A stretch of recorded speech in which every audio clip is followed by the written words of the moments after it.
এখানে তৃণমূল কংগ্রেসের যা অবস্থা, উত্তরপ্রদেশে মুলায়ম সিং যাদবের দল সমাজবাদী পার্টিরও একই অবস্থা। যখন জিতবে তখন নির্বাচন কমিশনের সব ঠিক আছে, হেরে গেলেই নির্বাচন কমিশনকে আক্রমণ শুরু করবে। নোংরা মনোবৃত্তি।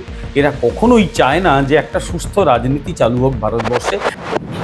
স্যার, আপনাকে মাধ্যমে স্বাগত। নমস্কার।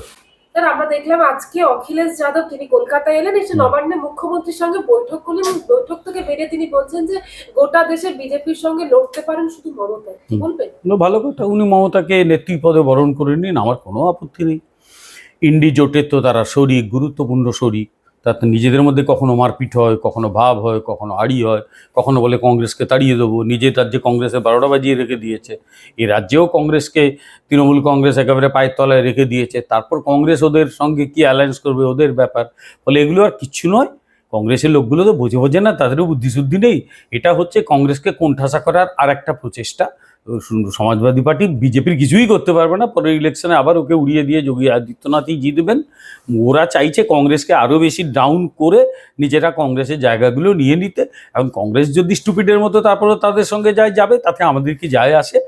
অখিলেশ যাদব পশ্চিমবঙ্গে, আবার অখিলেশটাকে তুমি 80টা লোককে জিজ্ঞেস করো, আমার ধারণা 79টা লোকই জানে না, একজন লোক ছাড়া। সুতরাং ওদের কথার খুব গুরুত্ব দেওয়ার কোনো মানে হয় না। দাদা, এই যে সামনেই বিধানসভা নির্বাচন, তার আগে অখিলেশ যাদবের নবান্নে এসে বৈঠক, এটাকে কিভাবে দেখছেন আপনি? এই বৈঠকটা অখিলেশ নিজে এসে করেছেন, নাকি এই পশ্চিমবঙ্গের শাসক দল ওকে ডেকে এনেছে এবং প্রজেক্ট করতে চাইছে, দেখো আমার সঙ্গে রাজ্যের ভারতের কত সাপোর্ট বেস রয়েছে? এগুলো তো একটা আলোচনার বিষয়। আর দেখো, পশ্চিমবঙ্গে ইলেকশনের পর উত্তরপ্রদেশেও তো ইলেকশন হবে। এটা হবে 2028-এ সম্ভবত, নাকি 27-এ, আমি জানি না, 27 বা 28-এ ইলেকশন হবে। তো তখন এখন থেকেই সে নিয়ে একটা উদ্যোগ নেওয়া চলছে। ফলে এখানে তৃণমূল কংগ্রেসের যা অবস্থা, উত্তরপ্রদেশে মুলায়ম সিং যাদবের দল সমাজবাদী পার্টিরও একই অবস্থা। একদিন ওরা যাদের নিয়ে রাজনীতি করত তাদের মোটামুটি কোণঠাসা করে দিয়েছেন বর্তমান মুখ্যমন্ত্রী। একসময়ে মুলায়ম সিং যাদব বলতেন আতিক আহমেদকে দেখিয়ে, মুক্তার আনসারিকে দেখিয়ে, ও গঙ্গা সে পবিত্র হয়। ও গঙ্গা সে কোন কি পবিত্র হয় সেটা মোটামুটি যোগী আদিত্যনাথ ওদের একেবারে পবিত্র করে ছেড়ে দিয়েছে। ফলে ওদের যা আতঙ্ক, পশ্চিমবাংলায় শাসক দলের আতঙ্ক একই। এরা জানে এরা ক্ষমতা থেকে গেলে এদের হলো একই অবস্থা হবে। ওরা সমব্যথী, সেই জন্য মিটিং টিটিং করছে নিজেদের মধ্যে, আগামী দিনে কিভাবে একসঙ্গে থাকবে এইসবের জন্য করতে দাও, কোনো অসুবিধা নেই। সেই সঙ্গে তিনি নির্বাচন কমিশনকে আক্রমণ করেছেন। তো বরাবরই করেন তাই। যখন জিতবে তখন নির্বাচন কমিশনের সব ঠিক আছে, হেরে গেলেই নির্বাচন কমিশনকে আক্রমণ শুরু করবে। সুতরাং এগুলো বলে লাভ নেই। ওরা ওই রকমই, ওদের মানে লক্ষ্য একটাই, একটা বিকল্প ফ্রন্ট তৈরি করে রাখা, যাতে একসঙ্গে বাঁচতে পারে। কারণ বিজেপির যে মানে জনমুখী নীতি, বিজেপির যে সঠিকভাবে প্রশাসন চালানো, তাতে মোটামুটি এদের লালবাতি জ্বলা সময়ের অপেক্ষা। ফলে এই লালবাতি পার্টিগুলো তারা লালবাতি ধরে যদি পরস্পরের কাছাকাছি থাকে, এছাড়া আর এটা কিছু না। সেই সঙ্গে আমরা দেখলাম মুখ্যমন্ত্রী তিনি হয়তো সম্ভবত বুধবার দিন দিল্লি যেতে পারেন। জান না, তো মুখ্যমন্ত্রী দিল্লি যাবেন তাতে অসুবিধা কি আছে? আমি কিছু বুঝতে পারছি না, এতে অসুবিধার কি হলো? মুখ্যমন্ত্রী দিল্লি যেতেই পারেন। শোনা যাচ্ছে যে এসআইআর নিয়ে জাতীয় স্তরে একেবারে আন্দোলনের জন্য সেও করতে পারেন। গণতান্ত্রিক উপায়ে যদি কেউ আন্দোলন করে, তাতে আমার কিচ্ছু বলার নেই। পশ্চিমবঙ্গে আমাদের আপত্তি জায়গায় সরকারটা গণতান্ত্রিকভাবে চলে না।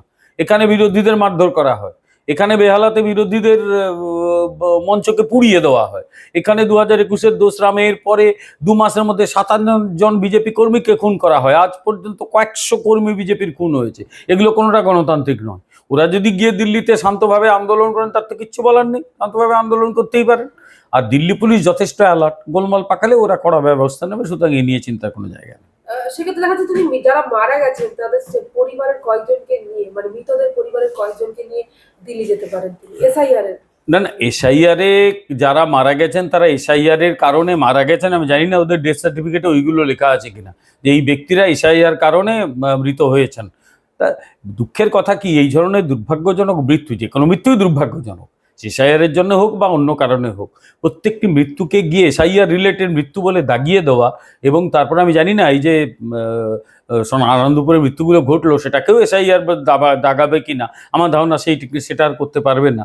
প্রত্যেকটা মৃত্যুকে এসআইআর বলে দাগিয়ে দেওয়া এবং সেটা নিয়ে একটা বাজার গরম করার চেষ্টা, এটা এক ধরনের অরাজনৈতিক মনোবৃত্তি, নোংরা মনোবৃত্তি।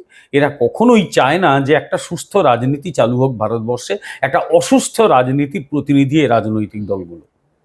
এখানে একটা প্রশ্ন উঠছে যে আনন্দপুরে যেভাবে ঝলসে এখন মৃত্যু মিছিল এবং নিখোঁজ প্রায় 20 জনের উপরে, সেক্ষেত্রে মুখ্যমন্ত্রী যা গেলেন না উনি, এখনো পর্যন্ত উনি যাননি, অথচ দিল্লি যাচ্ছেন। যাবেন কেন?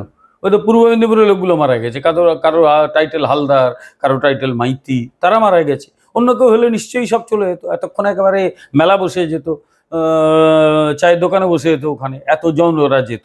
এই এতদিন পরে কেউ গেলেন না, এতদিন পরে লোকগুলো ঝলসে মরে গেল, দমকল মন্ত্রী যাচ্ছেন।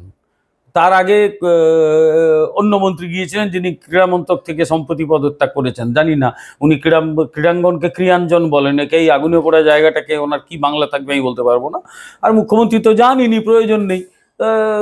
পূর্ব মেদিনীপুরের লোকগুলো মরছে, ওনার কি যায় আসে? অন্য কেউ মরলে চলে যেতেন, এতক্ষণে 8-10 লাখ টাকা করে একেবারে ঘোষণা হয়ে যেত। এখানে মানুষ মরেছে, তাতে কি যায় আসে? কিছু যায় আসে না। মানুষকেও বলবো আপনারাও এটা নজর রাখুন, নির্বাচনে যা করে দেবেন, অসুবিধা কি আছে? সেখানে আমরা ধরুন 1.5 দিন পরে ফিরে থাকি, তিনি গেলেন। গেলেন তো, গিয়ে যখন সাংবাদিকরা প্রশ্ন করছে, কখনো পালাচ্ছেন, কখনো টেম্পার দেখাচ্ছেন। এতদিন তো আমি তো আবার বলছি, এই নামগুলো যদি হালদার মাইতি না হতো, অন্য কিছু হতো, এতক্ষণে লাইন লেগে যেত ওই পশ্চিমবঙ্গের শাসক দলের। তারা গেছে, সাংবাদিকদের প্রশ্নে যেখানে অস্বস্তি হচ্ছে সেখান থেকে পালাচ্ছে। এগুলো কারণ একটাই, এরা ধরা পড়ে গেছে। এদের যে এই নোংরা রাজনীতিতে এরা ধরা পড়ে গেছে, ফলে আর কিছু করার নেই, এরা এই কাণ্ডই করবে। এসআইআর যারা মারা গেছে তাদেরকে নিয়ে উনি যাচ্ছেন দিল্লিতে, সেক্ষেত্রে যারা এই অগ্নিকাণ্ডে মারা গেল তাদের পরিবারের কাছে এখন যাচ্ছেন, কারণ তাদের পরিবার তো ওনার কাছেই যাবে, সেই জন্য তো উনি আপাতত দিল্লি চলে যাচ্ছেন। কারণ এই মানুষগুলো তো জানতে চাইবে, আপনার সরকার যদি ট্রেড লাইসেন্স দেয় বা আপনার সরকার এখানে যদি চলে, তাহলে কি করে কিছু কোম্পানি সেই ওয়্যারহাউসগুলোকে বা সেই ডেকোরেটরের গোডাউনগুলোকে বাইরে থেকে তালা লাগিয়ে চলে যেত? কেন সেখানে মানুষগুলো ভেতরে থাকতো? এরা কি চিড়িয়াখানার পশু নাকি, যে মানুষগুলো ভেতরে থাকবে, বাইরে থেকে তালা লাগিয়ে চলে যাবে? সেই মানুষগুলো যদি কোনো বিপদ হয় তাহলে বেরোবে কি করে? কোনো রাস্তা কেন রাখা হয়নি? জায়গাটা তাই ঘটলো, আগুন লেগে মানুষগুলো জ্যান্ত পুড়ে মরে গেল। একটা মানুষেরও যদি মৃত্যু হয়, এরা যে সংখ্যাটা 7-8 বলছে, আমার ধারণা সংখ্যাটা অনেক বেশি হতে পারে, কিন্তু আমি কোনো স্পেকুলেশনে যাব না। কিন্তু আমি এখানেই প্রশ্ন করছি যে রাজ্যের প্রশাসন কি করছিল? তারা জানে না যে ওয়্যারহাউসগুলোকে বাইরে তালা লাগিয়ে চলে যাওয়া হয়, আর ভেতরে মানুষগুলো থাকে, তারা হিসাব নিকাশ করে, তাদের বেরোনোর কোনো জায়গা থাকে না। অবিলম্বে তো এদের বিরুদ্ধে গ্রেপ্তার করা উচিত। এবং আমি মনে করি সবচেয়ে দোষ এই পশ্চিমবঙ্গের প্রশাসনের। একদিন সহ্য করছে কি করে? মানুষের জীবনের দাম নেই? শুধুমাত্র এই সমস্ত ক্রিমিনালগুলো যারা বাইরে টাকা পাচার করে পশ্চিমবাংলা থেকে, তাদের জীবনের দাম আছে। একটা লোককে ইডি তার বাড়িতে তদন্ত করছিল বলে সর্বোচ্চ নেতৃত্ব গিয়ে তার ফাইল কেড়ে নিয়ে চলে এলেন। এতগুলো মানুষ মরে গেল, যাওয়ার সময় হলো না। মানুষের প্রতিটি উত্তর দেবে, অপেক্ষা করুন, মানুষ উত্তর দেবে, উত্তর রেডি করছে। भारत के हृदय प्रदेश मध्य प्रदेश की धरती, जहां परंपरा और प्रगति का संगम है, और यहीं भोपाल में पहली बार आयोजित हुआ ग्लोबल इन्वेस्टर्स समिट 2025। प्रधानमंत्री नरेंद्र मोदी जी के कर कमलों से शुरुआत और केंद्रीय गृह मंत्री अमित शाह जी का मार्गदर्शन। इसमें शामिल हुए 9 देश, 25,000 से अधिक निवेशक और 100 से ज्यादा विदेशी प्रतिनिधि। समिट में हुए 89 MOUs पर हस्ताक्षर, 600 से अधिक बीडोग और 5,000 प्लस बीडोग मीटिंग्स, 26 लाख करोड़ से ज्यादा निवेश, जिनसे 17 लाख से अधिक रोजगार सृजित होंगे। मुख्यमंत्री मोहन यादव के नेतृत्व में सिंगल विंडो सिस्टम, 29 दिन में भूमि आवंटन और उद्योग एवं रोजगार, वर्ष 2025 जैसी पहले मध्य प्रदेश बना देश का तीसरा सबसे बड़ा निवेश आकर्षण। यह सिर्फ एक समिट नहीं, बल्कि आत्मनिर्भर भारत की दिशा में मध्य प्रदेश की ऐतिहासिक छलांग है। मध्य प्रदेश उद्योग एवं रोजगार का नया गढ़।